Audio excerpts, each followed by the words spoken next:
Right clause 7.2, competence. Let me guess, someone on your team has already said the sentence. It's fine, we sent Dave on a course. Cute. Here's the thing, Dave's certificate is not evidence of competence. Dave's certificate is evidence that Dave sat in a room. Possibly Dave had the webinar open in tab 9 while he shipped a hotfix and answered 3 Slack threads. We've all been Dave. I have been Dave. I once attended a 4-hour compliance training so thoroughly that I could not tell you the name of the person delivering it, the company that ran it, or one single thing they said, but I had the PDF, and the PDF made me feel like I'd achieved something.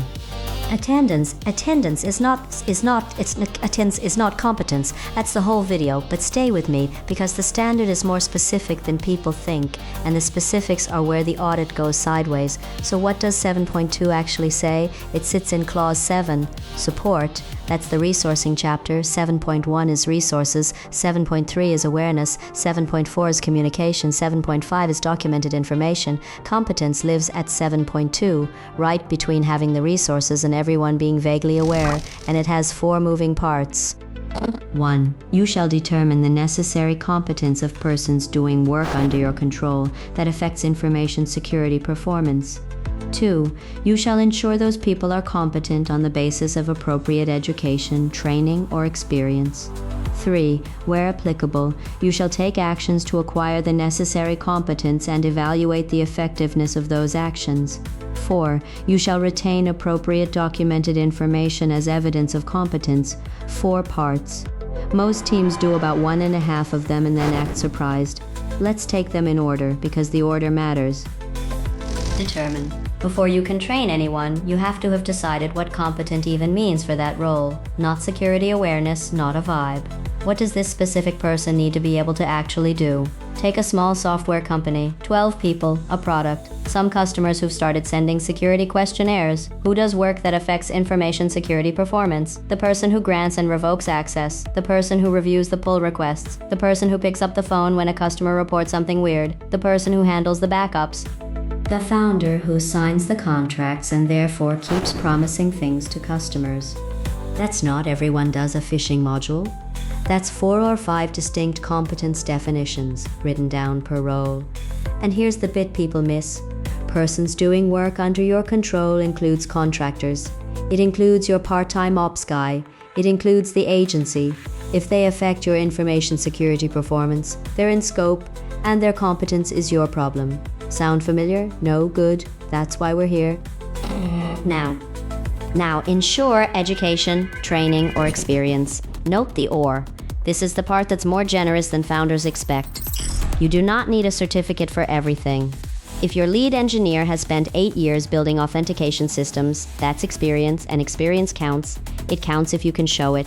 A role profile, a CV on file, a documented assessment, a note that says, here is why we consider this person competent for this responsibility, and here's what it's based on.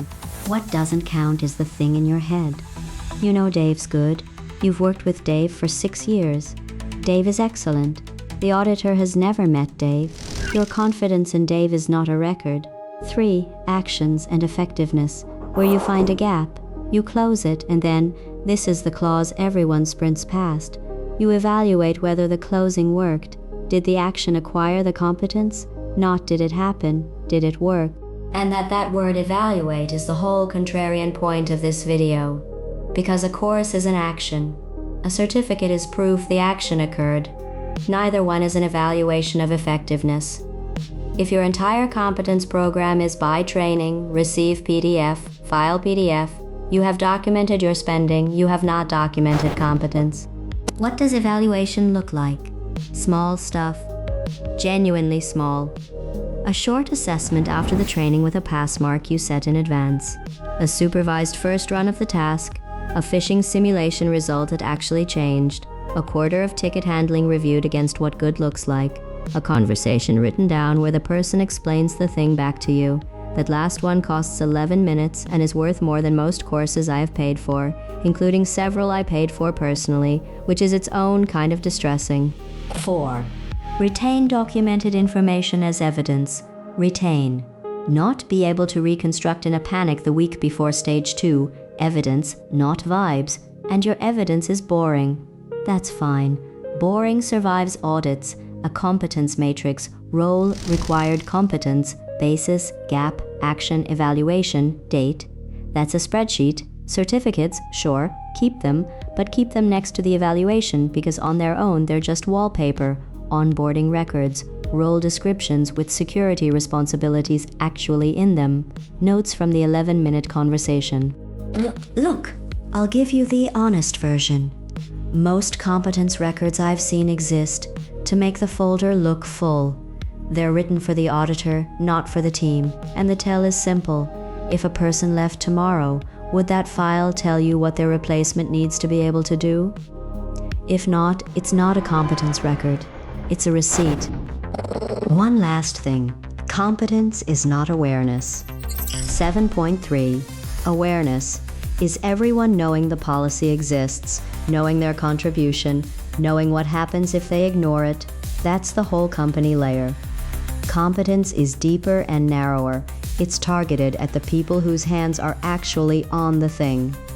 Doing your all-staff awareness module and calling it 7.2 is one of the most common confusions in the whole clause, and it is very easy to spot from the outside. So here's the dare.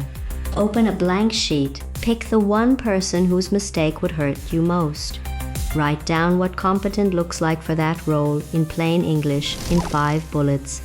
Then find the evidence that they are not the certificate. The evidence. If you can't do it in 20 minutes, you don't have a documentation problem, you have a competence problem, and now you know about it.